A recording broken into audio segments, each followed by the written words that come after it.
దేవుని ఆలోచనతో వాళ్ళు ఏం చేశారు? నడిచారు. దేవునికి మహిమ కలుగును గాక. రెండోది, మన జీవితంలో దేవుని ఆలోచనలు ఏంటో అది చెయ్యు.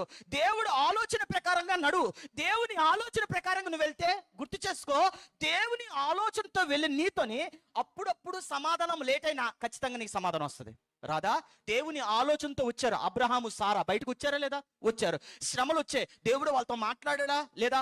ఐగుప్తుకి వెళ్ళారు, దేవుడు మాట్లాడా లేదా? సారా ఆగర్తో తప్పు చేశాడు, దేవుడు మాట్లాడా లేదా? తర్వాత దేవుడు ఇస్సాకును బలి ఇవ్వమన్నాడు, తర్వాత దేవుడు తనతో మాట్లాడలే. అంటే దేవుని ఆలోచనతో వాళ్ళిద్దరూ ప్రయాణం చేశారు. మోషే ప్రయాణం చేశాడు.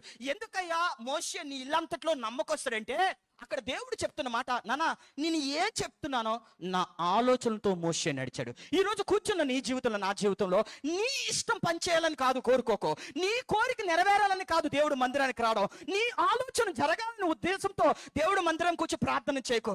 దేవుని సన్నిధిలో ఎప్పుడు కూడా, దేవా నీ చిత్త ప్రకారం నన్ను నడిపించు, నీ చిత్త ప్రకారం నా బిడ్డలు నడిపించు, నీ చిత్త ప్రకారం నా భార్యను నడిపించు, నీ చిత్త ప్రకారం నా భర్తను నడిపించు అని దేవుని చిత్తానికి నీ కుటుంబం అప్పచెప్పుకుంటే, ఖచ్చితంగా చెప్తున్నాను, దేవుని చిత్తములో వెళ్ళే కుటుంబాలు ఎలాగుంటే తెలుసా? లేట్ అయినప్పుడు కూడా సమృద్ధిని చూస్తారు.